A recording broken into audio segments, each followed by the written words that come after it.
Welcome to the Civic Pulse with David Bonior and Brian Brady. This is a new show, episode 1, and our focus is to dive deep into topics ranging from civic education and climate change to economic challenges and global conflicts. David, how are you doing today? It's fun to be with you on the first show. I'm doing well, and thank you for coming up with this idea. I'm looking forward to it and chatting with you, and of course others who are our guests, and should be interesting. Yeah, we saw each other last weekend. We said, "Hey, what do you think about doing a show?" We both went for it. Why? I have my own motivations, and you probably do too. What do you hope to get out of doing this show, either once a week or once every couple of weeks? Well, it requires some discipline. I mean, you've got to be here. You've got to study up on the issue that you're going to talk about or issues you're talking about. And it's a part of the democratic process. You can't have too much discussion in a democracy. The discussion is important, and it's healthy. I mean, the freedom to be able to express yourself, as have been able to do in this country, is why it isn't unique. It's very special. We have a lot of liberty here to express how we feel and why we feel that way. And I want to keep that liberty. I want that voice to be able to talk when it feels it has something to say, and I want to be able to listen to others. And so those combinations of those two pieces are kind of hallmarks that around that is the voting, around that is elections, but these are the pieces of all of that make it work. To be the ability to communicate your thoughts and ideas, and to listen to others and try to make common ground when you can. Yeah, and when I saw you, I was thinking you're a prolific writer still. You write for the Catholic Reporter. You have columns coming out in Michigan papers. But I know that folks under 50 in many ways are not reading as much as they're tuning into YouTube and in Yeah. video. And so one of my motivations was to get your wisdom and voice into a different medium more often, that other people could encounter some of your ideas and thoughts. So let's see. We'll see how this goes. See if we build a viewership. Maybe we only have 5 people, but we like talking to those 5 people. We'll do it, right? See how it goes. The other plus is you've been a mentor and a friend for a while, and it's also an excuse to hang out with you for 30 minutes on a Sunday, David. So Oh, very kind. I feel the same, Brian. We can't pat each other in the back. yeah. So we'll have fun either way, whether we have viewers or not. So, well, today we're going to jump into the presidential election and kind of mine your knowledge about Michigan, and we'll often have guests, I think, but to this show, I wanted to just pick your brain about presidential politics. You ran a presidential campaign. You've run for office more than a dozen times. So you know about the stretch run. We're in the last 30 days. The big news event of the last week was the vice presidential debate. And so before we jump into the top of the ticket, what do you think? How do you think? And we're partisan here. We're obviously Harris Walz people. Well, how do you think Walz did in that debate? I thought he did okay. He was a little nervous at the beginning, but for a minute out of 2 hours, it's not a big deal. You'd be nervous too if you were going to talk to those bright lights. 52 or presidential candidates. When they did their debate, they had something like almost 60 million people watch it. So yeah. So that's. But he did. I thought Walz did very well. He's got just a regular populist, coachy kind of thing about him that I think is people find it interesting and attractive and are comfortable with him. And I thought he did very well. He took apart some of the Trump problems that Trump has had now for his whole political life, and I thought he did well in explaining what they were and why they don't work, and how insulting they are to women and members of our armed forces, and all of those other pieces that critiques that you heard in the presidential debate. So I think he did well. Now, he came into that debate, as did Vance, with little recognition by a lot of people. So there were probably millions of people who tune in just to hear him, to get to know him a little bit, and to see him as a person. His poll numbers have been, because he has been seen recently, coming up in terms of likability. But so was Vance's. I mean, Vance couldn't have gotten off to a worse start, it seems to me. He was that was doing saying things, the cat stuff and cat ladies and all of that. And then, of course, this latest outrage regarding eating pets in Springfield, Ohio. I mean, those kinds of things really diminish a human being, and they diminish your stature with people. He stayed away from that, and he actually tried to distance himself from that, I thought. So he probably helped himself, and the polling numbers I've seen said, in fact, indeed, Vance helped himself as a result of his tone and words in that debate. Yeah, so they came off kind of 50-50. I mean, he's a pretty cool cucumber, that Vance. Yeah, some people I was call him slick, but I won't do that today. Yeah, so let's do that if he's elected to the vice president. Strategically, Saturday Night Live, I just saw a skit this morning. Really were making fun of Walz for trying so hard to find common ground, and they even did this. They had Kamala Harris watching the debate and saying, "Why are you vibing with this guy?" Is a pretty funny skit. So, what went in? You've been had debate prep for candidates before. Why do you think Walz chose to kind of go that route? I mean, he was contrasting his record, but he was also trying to stay very likable, right, to everybody. Do you think that was the right move? He had that to protect, because he was going up in the likability, because people were finally getting to know who he was, and they liked him after our convention, and of course the people in Minnesota like him very much. They've elected him to be their governor, and my mother is from Minnesota. She's very fond of him in terms of his education policy, and she thinks highly of him, and so does her husband.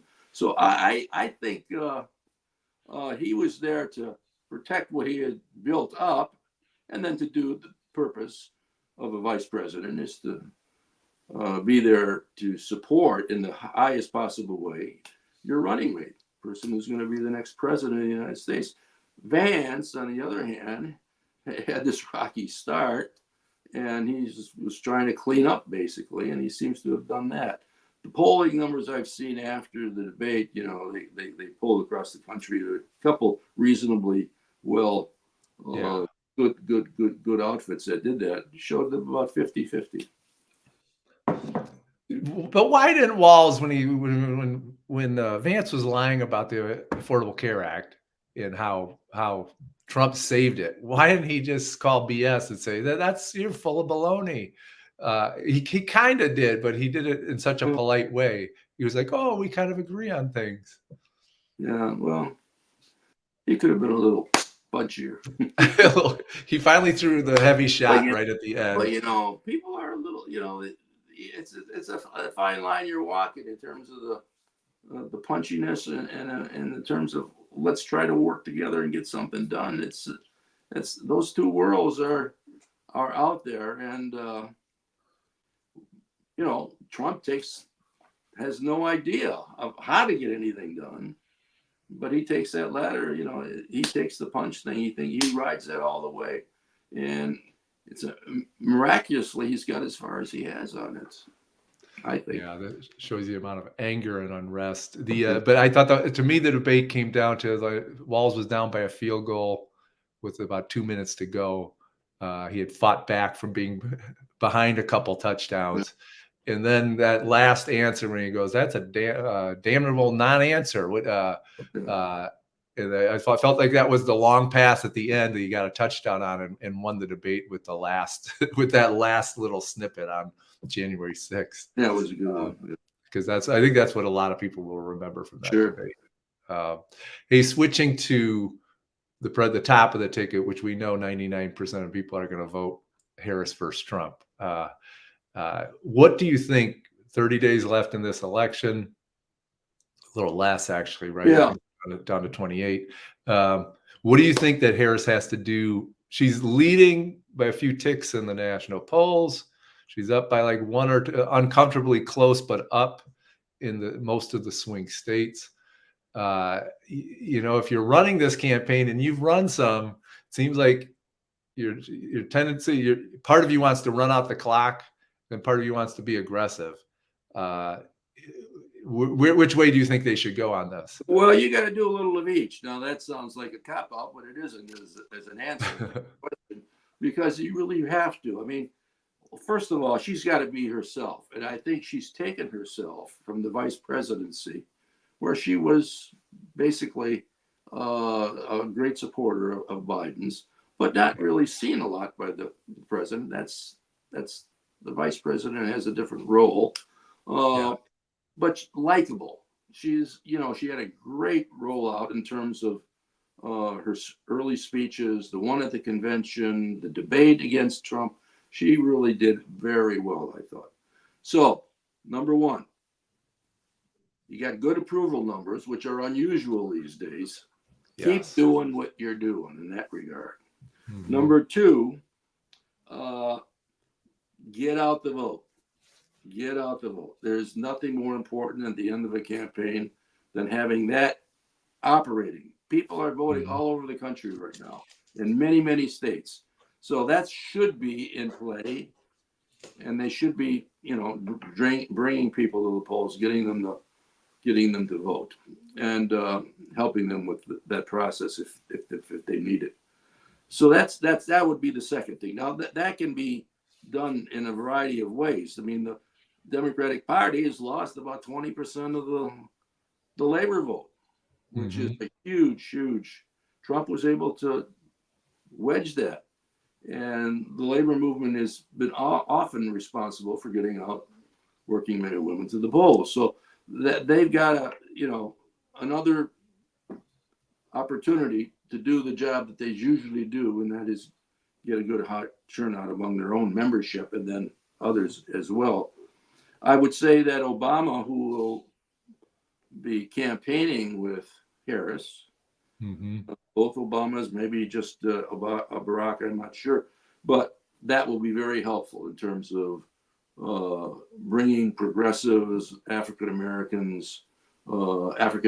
men, especially, into the fold. And so that's really a key piece as well. I would say, in addition, women issue, the right to have the say on your own body, the abortion issue, and those ancillary issues that surround that is huge in driving out suburban women to vote. And so that will be important. And I know they have something going on there in terms of structure and organization to make that happen.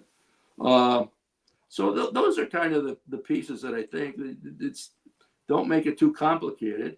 You got a good line. You've got to keep hitting though at Trump, and I think good issues to do that and end with in this campaign are the military issue and the way he disrespects our military and the people that fought and give their lives. I would hammer that, keep hammering that. They have been, the campaign had Harris and Walz have been doing that. They got to keep doing that. The coach, Walz, the old football coach, if you're moving the ball down the field and you're going off tackle and you're getting 5-6 yards every time, you keep doing it, right? You don't necessarily go to the air. So unless you have to. But so I think just keep doing that. That would be really an important piece as well. And is it more? Yeah, go ahead. Just a quick. Is it more fruitful to try to up your vote totals with men, or to just mobilize your strength, which is female voters? I mean, you got to do a little bit of both. But if you had a limited pot of money, what percent of money would you put on the mobilizing the people who trend your way or trying to convert? Well, women are already trending our way. Yeah. Men are not so much. So I would put the money in the latter part. Why are we? Why are men so stupid? Well, I think there's opportunity there to Yeah. enhance our numbers, and so I think once they get to know what we're about in terms of priorities, I think that will happen. So that's what I would do. But the women's piece is really an important piece in this election, and want to be the first woman elected president of the United States in over 260 years or whatever it is, for 50 years, 40 years. Yeah. And in terms of the first African American woman, it's significant. So I think that pushes to some extent itself. So anyway, those are the things that I would do. I would say one other thing, and I'll be quiet. If they have a micro targeted piece for swing districts, swing states, excuse me, the 7 that are out there. And we know what they are. They're Michigan, Pennsylvania, Wisconsin, North Carolina, Nevada. Am I missing Pennsylvania? I think I got them, 7 of them. Anyway, I've gotten involved in a targeted effort. I'm partisan, so I'm a Democrat. Yes. So we have worked. You have been great. Peter Daly and others have worked on the Ukrainian issue. We've gone over. We've met with Ukrainians. We've tried to connect them with other resources here in the United States. It's a big, important issue. The Ukrainian community in the United States is strong in New York, New Jersey, but of the 7 swing states, they're very strong in numbers in Michigan and in Pennsylvania. Mm-hmm. So I decided I was going to go back to Ukraine this fall and keep working on that issue because it's so important to me. I'm a Ukrainian American. Yeah. But the best thing I could do for Ukraine was to make sure that he does not, Mr. Trump, get into office again. And so I'm here working that issue. And when I started it, I decided I was going to get the lists that are out there of Ukrainians. Well, there aren't any lists that are available. I mean, there are clubs that have lists and organizations that have lists, but they don't want to give them out. So I had to, dig into my own pocket to hire somebody to create these lists. And we have them for Michigan. I did it for Michigan. I didn't do Pennsylvania. I don't know Pennsylvania that well. Tom Malinowski was a great guy. He's a former congressman from that neck of the woods. He's working on the Pennsylvania ethnic piece, Eastern European, Polish, Ukrainian. Yeah. I'm doing it in Michigan, and I got the list. It's done. People are after the list. They want to use it. So I hook them up with the people who provided me with the list. And so that's taking place. And postcards are going out. Literature is going out. They're taking the list and they're sending it down to a vendor in Georgia, Atlanta, I think. And they were able to get phone numbers for the people on the list through that vendor. So all those pieces are in place. And so we're using it. Now, why is that important? Because Michigan and Pennsylvania probably are as important as keystones in this formula of success and victory. And we can't lose Michigan, we can't lose Pennsylvania, certainly. So, and we've got, if we win by a small margin in each state, those 40,000 or 50,000 in Pennsylvania, 40,000 in Michigan of Ukrainian Americans can make a huge difference. And getting out and having a real targeted effort to make sure that happens is significant. That's I thought Harris did a brilliant job, and somebody prepped her well too about targeting Polish Americans, right, in the presidential debate, and their dislike of Putin. But there is, as you know, with traditional Catholics, there's a Catholic split between Republicans and Democrats that's about 50-50, right? Right. A lot of the Poles and Ukrainians are pretty traditional Catholic voters, so it's finding those wedges to pull them away from Trump, right? This is a little bit of a big picture question. You know Macomb County better than most people, because it's a swing county in Michigan, just north of Detroit, and it was a Reagan county, and then it was a Obama county, right? It's kind of been a bellwether county, and you carried it, even though you are pretty left of center on most issues for a couple decades. What's your sense of Harris? I'm gonna make this a double layer question. So I'm also going to hit you with the issue of what I call puffy masculinity. There's something about Trump. I call it puffy masculinity because I think it's sort of fake masculinity. Yeah. That appeals to a lot of guys. And a lot of guys probably in Macomb. So can Harris win Macomb, and how does she fight puffy masculinity? Well, she fights it with aggressive femininity,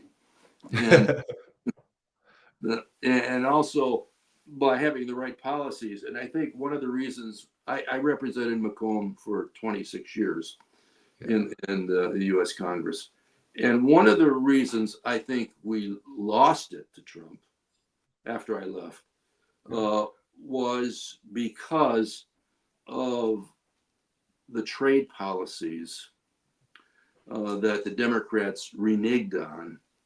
Mm-hmm. I'm talking presidential level here, over the years. And people finally said, we lost so many manufacturing jobs, mm-hmm. good jobs, high-paying jobs. And they were promised that they were going to create a more level playing field in terms of the trade. They never did. I mean, it's really hard to compete with people. This is NAFTA you're talking about. This is North American Free Trade Agreement, and it's the Mexican piece specifically, because a lot of those jobs in factories went down there, and they were paying people, $1 an hour to U.S. dollar to $2 an hour. That's up a little bit since then, but that's what we were dealing with in those debates. How can we compete with that when our people are making so much more and a good quality product, but still more? And so anyway, she's got to talk about that in a way in which working men understand it, because they had it with people promising and not delivering on it. One of your best speeches of all time, I think you'd agree, was your anti-NAFTA speech. I'm going to put it in the comment section below this YouTube video so people can, if they watch that, you're prescient in that speech. Thank you. I thought you saw Walz kind of refer to that in the debate, because when he got tackled on manufacturing, he stood up. He stood up. He was not for the NAFTA that became the NAFTA. He was for something different, and hopefully he will be a good voice in the new administration on this. I confess, I wasn't totally awakened back then. I thought, this Bill Clinton, he's got to be, but it was a little bit the neoliberal market approach to, it'll all work out. We'll retrain our workers, and that didn't quite work. So you're saying a lot of the puffy male resistance to the Democratic Party actually has a policy root. I think you're a little more charitable than I'd be to men. I think they fall for the puffy macho guy. Well, they do fall for that as well. So she's not going to get them all back, but we need to chip away and have a better connection to the people who are working every day with their hands, and actually the people who make America work. Yeah, exactly. We have to respect them more.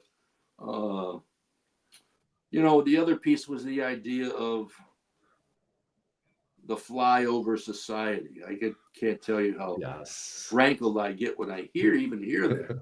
And I apologize for those who are listening that I have said that. But, the world is run basically on the two coasts in the United States. And, the rest is such nonsense, such absolute.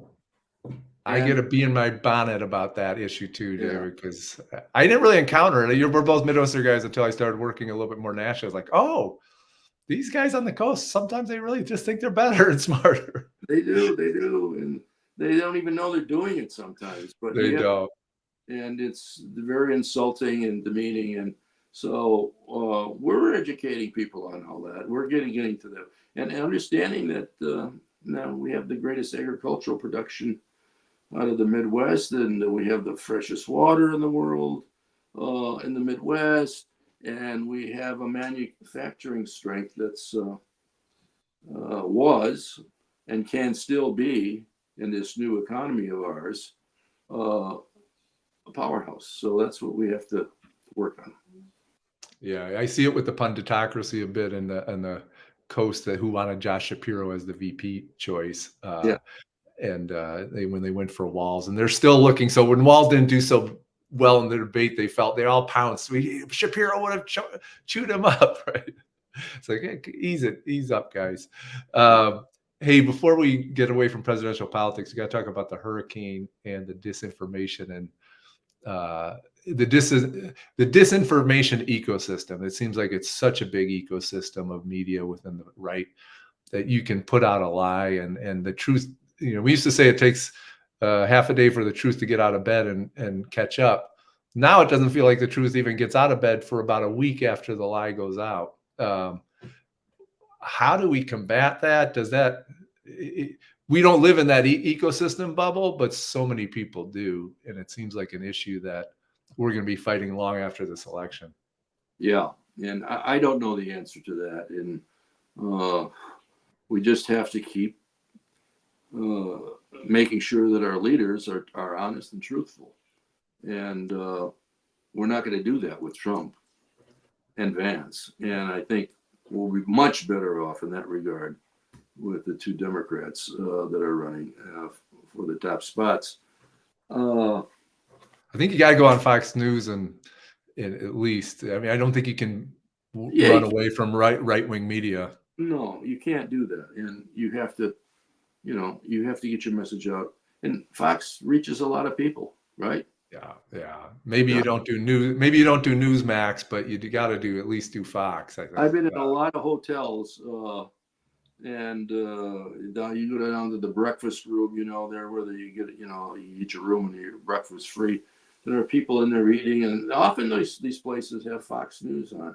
And I watch them as much as I watch what's on Fox News because I want to understand the reaction, and occasionally I'll talk to them. And there are a lot of people who are just interested in the message, and they don't know liberal or conservative or right or left. I mean, they want to know the message. So those places are good places to express yourself well. I think Walz is on Fox this morning, maybe as we're doing this. So I'm curious to see how he does. I do think he has an ability to. I used to go on Fox, and I used to tangle with them. And some of their what do you call them, the hosts and things, when I thought they were way offline. So, and then others like this guy that's over at CNN right now, Wallace. I can't think of his first name. It was Mike Wallace's son. Yeah. He's over there. And he was at Fox for a long time. Then he went to CNN. He was very fair and straight with me every time I appeared on his show with him. So I think we just can't write off networks like that. Yeah, my hero right now in life is Jessica Tarlov. I think that's how you pronounce her name. Who's she's on the 5. She's the liberal voice on the 5, and she's just fearless and gets in there. Hey, we're on our 2-minute warning for the final, so we're going to all short no huddle offense. We got to switch to sports real quick. Your Tigers, they had like a less than 1% chance of. I know you're a Tigers and Nationals fan. You've joined the Coastal Elite a little bit on the. You know what I did? I got my Nats hat, and I got a Tiger D off of my Tiger hat. And I put them right next to each other. So you could have one in each league. Yeah. I'm a Sox and a Cubs fan, so I can relate. The Sox not very proud of being a Sox fan this year. But you less than 2%. How did they do it? They were 7 games under in August, and then they came back and made the playoffs and are still going. I haven't followed them much. But if you look at the Tigers over the last 3 seasons, they've always closed well. at the end. The last 2 months are their best, and right at the top of the list of all the teams in the major leagues. So I knew they would close well. I'm just hoping they'd be in a position. What you want to do is you want to get, 500 ball as you go into the last 2 months or the month of the season. Then you got a shot for making the playoffs. That's how they did it. And they took it one day at a time. They did it with basically without a starting rotation. The Screwball has won 19 games, I think, for them. And he's going to be get the Cy Young Award this year, probably, for pitching. He's great. He's going to pitch on Monday. I have to watch that. Yeah. Yeah, they need a victory. So I think then Hitch, the manager and the general manager, they had to piece it together, and they came up with these fellas that were really great in the bullpen that have done a good job. So they've been everyone that he's called on, and he's calling on 5 or 6 people sometimes each game to get through. They've been quite successful. So we'll see. It didn't work out so well yesterday, but maybe it will tomorrow. Yeah, I'm curious. It's a good year for Michigan sports. You got the Tigers rocking and rolling, and the Lions have a great football team and a great coach there, Dan Campbell. Yeah. Chicago, we're struggling. We were trying to become as good as you guys. Well, you have been. So it's all this stuff goes back and forth, up and down. So. Exactly. So next week we're going to take a deeper dive with some campaign operatives in Michigan, right, David? Yeah. And then maybe we'll take on Wisconsin and Pennsylvania. So we're hoping to do these each Sunday. So tune in. We'll release these videos, and if you want to leave some comments, this is our first episode. Tell us what you liked, what you want more of. Our name, the Civic Pulse, an AI system named Claude AI came up with that. If you don't like the name or you like it, let us know. But we'd love to hear from you and see if we have a little audience for this show. But any parting comments before we on the election, David? No, it was just fun to do today, and I look forward to future shows. And on the election, vote. Democracy, as you know, is what? It's a verb. It's a verb, baby. You got to work and participate in it. Donate, door knock, make calls, do postcards, do something in these last 30 days, right? And strange as it may seem to people who might be listening to this and haven't done it, it can be fun. You can create a social group. I mean, it's just part of your life. Make it that way. Oh, exactly. Well, thank you for joining the Civic Pulse with David and me. We hope to see you again next week. Take care. Take care. Bye-bye. Bye-bye.